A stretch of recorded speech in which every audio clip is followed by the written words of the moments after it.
साथियों नमस्कार। इस वक्त आप द कवर टुडे के साथ 9 वर्ष की पूर्व संध्या पर आयोजित कवि चौपाल में शामिल हैं। हमारे साथ कवियों की श्रेणी में जनपद के वरेण्य कवि, साहित्यकार, लेखक, संपादक डॉक्टर राम नरेश जी, हास्य और व्यंग्य के बड़ा नाम दिनेश उन्नावी जी, कानपुर से चलकर गजलों के पुरोधा कह सकते हैं हमारे डॉक्टर कटियार प्रिय जी, और सिम्पी पटेल जी साथ में हैं। 9 वर्ष की पूर्व संध्या पर साहित्य वाटिका पत्रिका और द कवर टुडे का एक साझा प्रयास कवि चौपाल का आयोजन किया गया है।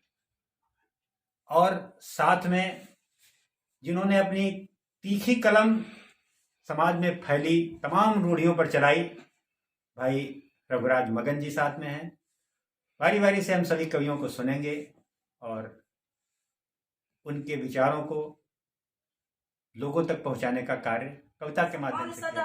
वही दुख दर्द भी समझती है बेटियां, और बोझ जाने फिर आप कोख में क्यों मार देते, कोख में क्यों मार देते, बोझ जाने फिर आप बार बार यही प्रश्न पूछती है बेटियां, बार बार यही प्रश्न पूछती है बेटियां। मान ली है हर चुनौती सूल पथ में या की मोती, मान ली है हर चुनौती शूल पथ में या की मोती, आत्मगौरव खोज उर में दीपिका सी जल तिमिर में, त्याग दी है भ्रांति मन की मैं शुपति का कर्म पथ की, साध्यता की साध रहकर शीत मन में श्वेत बहकर, ताप हर मन पर सहूंगी पयशुनी सी हाँ रहूंगी, जग गई है क्रांति मन की मैं सुपति का कर्म पथ की, चैन मन का तज दिया है ध्येय केवल भज लिया है, और सूचकों के राग मन तक प्राप्ति के अध्याय ऋण तक गह रही हूँ शांति मन की मैं सुपति का कर्म पथ की मैं सुपति का कर्म। बहुत बढ़िया। बच्चों की शिक्षिका, हाँ मैं हूँ ग्रामीण बच्चों की शिक्षिका। नहीं होते हैं जिनके वस्त्र बहुत साफ स्वच्छ, नहीं होते हैं जिनके वस्त्र बहुत साफ स्वच्छ, किंतु हृदय से हैं ये निश्चल और विचारों से हैं उच्च, किंतु हृदय से है निश्चल और विचारों से है उच्च। सुनते हैं बचपन से ही जिम्मेदारियों का वार्तालाप, सुनते हैं बचपन से ही जिम्मेदारियों का वार्तालाप, दबे पांव जिनके जेहन में आता है अनुभवों का शीत ताप, जिनके जेहन में आता है अनुभवों का शीत ताप। मैं सुनती हूँ वो बतियाते हैं, कुछ बकरियां चराकर कुछ खेतों के कोन की गुड़ाई करके आते हैं।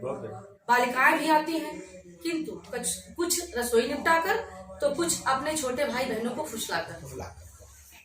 बालिकाएं भी आती हैं, किंतु कुछ रसोई निपटाकर तो कुछ अपने छोटे भाई बहनों को फुसलाकर। चर्चा तो नहीं है पर सभी समझते हैं, चर्चा तो नहीं है पर सभी समझते हैं। इनके घरों की रसोई में अरहर की दाल और महीन चावल, इनके घरों की रसोई में अरहर की दाल और महीन चावल एक साथ शायद ही कभी पकते हैं, एक साथ शायद ही कभी पकते हैं। हाँ ये अक्सर रिश्तेदारियों में विद्यालयी गणवेश पहन जाते हैं, पर नव उत्साह और उमंग में खूब मुस्कुराते हैं। हाँ एक बात और है मुख्य, इन नौनिहालों में एक ललक जो पाना चाहते हैं सफलता का फलक, जो पाना चाहते हैं सफलता का फलक। हाँ मैं हूँ ऐसे ही प्यारे बच्चों की शिक्षिका। हाँ मैं बहुत बढ़िया, प्यारे बच्चों की ये शिक्षिका। संवेदनापूर्ण कविता बहुत शानदार। कमी नहीं दुश्मनन के जितने चाहो बनाओ, और खाली तुम इतना करो नीके खाओ कमाओ। वाह क्या बात है, बहुत अच्छा। और गंगा मैया बात यह मोर कह दियो माफ, फंड साफ हो जात है तुम नहीं हो साफ। और पियो दूध उगलो जहर और साथ में झाग, पियो दूध उगलो जहर और साथ में झाग, पुनि पुनि तुमको नमन है आस्तीन के नाम। बहुत अच्छा। और आजकल अगर कोई सबसे ज्यादा पीड़ित है तो वो पिता जो 4-5 बच्चे पैदा करके उनको पढ़ा लिखा कर सक्षम बना चुका है, लेकिन वही लोग दर्द दे रहे हैं उस बाप को। तब एक व्यंग रचना बनी कि बीच की चारपाई पर पिताजी लेटे थे, अगल बगल की खाटों पर उनके मुस्टंड बेटे थे। बीच की चारपाई पर पिताजी लेटे थे, अगल बगल की खाटों पर उनके मुस्टंड बेटे थे, रक्तपान के उद्देश्य से एक मच्छर दल आया, भन भनाया। दल के सरगना ने किया जारी फरमान, गैंग के सदस्य सुने, खोल अपने कान। अब दल को 2 टुकड़ियों में बढ़ जाना है, एक टुकड़ी को बाएं, दूसरी को दाएं जाना है। याद रहे चूषण दर तेज रहनी चाहिए। याद रहे चूषण दर तेज रहनी चाहिए, फटाफट उधर पूर्ति कर लेनी चाहिए। और यह भी बात भेजे में बिठाए रखना है कि बुजुर्ग वार पर आक्रमण नहीं करना है। सरदार का हुक्म सुना, मन को एकाग्र कर। फिर एक मच्छर बोला साहस बटोर कर, हुजूर बुजुर्ग वार पर क्यों दया दिखलाते हैं, इनका रक्त क्यों नहीं हम लोगों को पिलाते हैं। सरदार बोला मूर्ख, हम वहीं तो जाएंगे जहां पेट भरकर रक्त पीने को पाएंगे। बूढ़े को डसा तो श्रम व्यर्थ ही जाएगा, खून का एक कतरा भी मिल नहीं पाएगा, क्योंकि बूढ़े के शरीर में सिर्फ हाड़ रह गए हैं, खून तो इनके बेटे ही पी गए हैं। खून तो इसके बेटे ही पी गए हैं। खुद से खुद का महिमा मंडन अच्छा है, खुद से खुद का महिमा मंडन अच्छा है, सच्ची बातों का भी खंडन अच्छा है। बहुत अच्छे। खुद से खुद का महिमा मंडन अच्छा है और सच्ची बातों का भी खंडन अच्छा है। जहर सनी हर रोज कहानी सुना रहा, जहर सनी हर रोज कहानी सुना रहा, बच्चों में नफरत को बोए अच्छा है। क्या बात है। जाति धर्म ओहदे में सबसे ऊंचा है, जाति धर्म ओहदे में सबसे ऊंचा है, गिरी हुई मानवता है पर अच्छा है। अच्छा है, क्या बात है। पीर फकीर बताता है वो खुद को, पीर फकीर बताता है वो खुद को, लबरा है वो बहुत बड़ा पर अच्छा है। अच्छा है। और मौसम बदले रंग बदलता गिरगिट सा, मौसम बदले रंग बदलता गिरगिट सा, खुद को लेकिन कहता सबसे अच्छा है, खुद को लेकिन कहता सबसे अच्छा है। खुद से खुद का महिमा मंडन अच्छा है।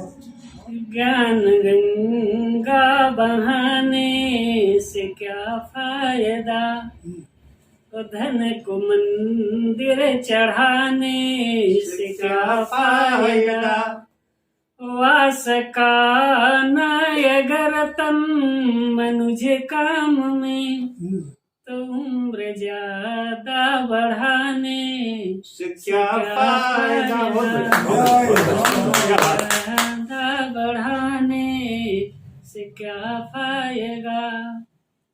तो यज्ञ पूजा किया ना तो क्या हो गया, वो तीर्थ मंदिर गया ना तो क्या हो गया, वो जिनके माता पिता संग रहते मगन, तो नहीं मंदिर बनाया तो क्या हो गया, तो नहीं मंदिर बनाया तो क्या हो गया। तो भोग भूखे कई सर से है कम नहीं, दुख हरना तपस्या से है कम नहीं, हो के मानो जो जीता है परहित सदा, हो के मानो जो जीता है परहित सदा, वो महात्मा ऋषि मुनि से है कम नहीं, वो महात्मा ऋषि मुनि से है कम। जब लोग मेरे नाम से जलने लगे तब यकीन आया मुझे नाचीज हूँ पर खास हूँ।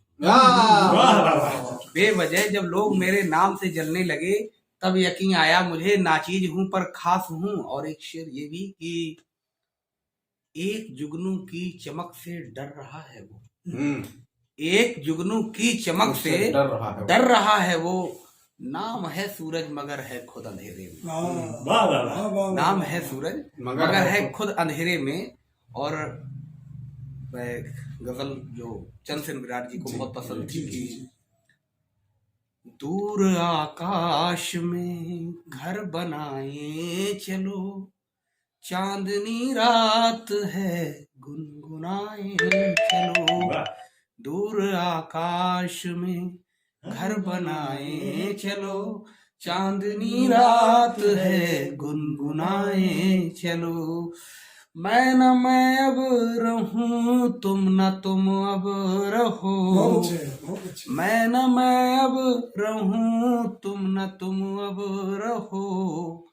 एक दूजे में यूं डूब जाएं चलो। चांदनी रात है गुनगुनाए चलो। मुक्तक है। संत जन संकीर्णता में खो गए हैं। वाह, क्या बात है। संत जन संकीर्णता में खो गए हैं। संत जन संकीर्णता संकीर्णता में खो गए हैं। महामानव गोलियां खा सो गए हैं। खुद खड़े हो पांव पर इंसान अपने, देवता अब स्वर्गवासी हो गए हैं।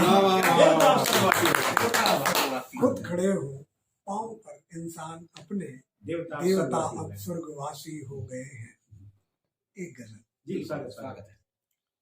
चांद अपनी चांदनी से, चांद अपनी चांदनी से इस कदर डरने लगा, बादलों की दावतें बेवक्त फिर करने लगा। क्या बात। चांद अपनी चांदनी से इस इस कदर कदर डरने लगा, बादलों की दावतें बेवक्त फिर करने लगा। जोर के धक्के लगाकर खोल दो सब खिड़कियां, अब घुटन तक का धुआं दालान में भरने लगा। क्या कहना। वाह। जोर के धक्के लगाकर खोल दो सब खिड़कियां, अब घुटन तक का धुआं दालान में भरने लगा। चांद अपनी चांदनी से इस कदर डरने लगा। और ये शेर खास तौर से जिसके लिए गजल हुई बिल्कुल बिल्कुल। कि मेमने वाह। मासूम है, मेमने मासूम हैं, पर ये खबर उनको भी है है कि भेड़िया कंठी पहनकर घास क्यों चरने लगा। भेड़िया कंठी भरकर घास क्यों चरने लगा। मेमने मासूम है, पर ये खबर उनको भी है कि भेड़िया कंठी पहनकर घास क्यों चरने लगा। चांद अपनी चांदनी से। तो 2 कदम जब से भगीरथ की तरह तुमने रखे, क्या है। 2 कदम जब से भगीरथ की तरह तुमने रखे, एक झरना गोमुखी से फिर नया झरना। क्या बात है। 2 कदम जब से भगीरथ की तरह तुमने रखे, एक झरना गोमुखी से फिर नया झरने लगा है। और क्या धरा को छोड़कर इंसानियत उठ जाएगी। वाह। क्या बड़ा प्रश्न। धरा को छोड़कर इंसानियत उठ जाएगी। आदमी अब चांद तारों पर कदम धरने लगा। क्या बात है। चांद अपनी चांदनी से इस कदर डरने लगा, बादलों की दावतें बेवक्त फिर करने लगा। बहुत कबड्डी के साथ आज 9 वर्ष की पूर्व संध्या पर कवि चौपाल में शामिल हैं। हमारे साथ हमारे बहुत ही वरेण्य साहित्य जगत का एक बड़ा नाम डॉक्टर नारग्राम व्यास जी, साथ में उन्नाव जनपद की शख्सियत हास्य और व्यंग में जिनका एक बड़ा नाम होता है दिनेश उन्नावी जी, कानपुर से चलकर हमारे बीच आए डॉक्टर अनूप कटियार प्रिय जी, और साथ में लोकगीतों पर और सामाजिक कुरीतियों पर अपनी कलम को लगातार तेज करते हुए जो समाज को नई दिशा दे रहे हैं भाई रघुराज मगन जी, हमारी बहन सिंपी पटेल जी इस कवि गोष्ठी में जिन्होंने शिरकत की। 9 वर्ष की पूर्व संध्या पर हमारे चैनल द कवर टुडे के साथ और पत्रिका हमारी जो साहित्य वाटिका है, जो पूरे देश में तमाम सारे ऐसे रचनाकारों को शामिल करती है जो कहीं उपेक्षित हैं, जिन्हें सही प्लेटफॉर्म नहीं मिल पा रहा है। ये साझा प्रयास था कि 9 वर्ष की पूर्व संध्या पर गोष्ठी का आयोजन किया जाए। सभी कवियों का बहुत बहुत धन्यवाद, आभार कि इस मौके पर वो सभी लोग आए। द कवर टुडे के साथ मैं डॉक्टर मान सिंह और कैमरामैन कुलदीप कुमार सिंह।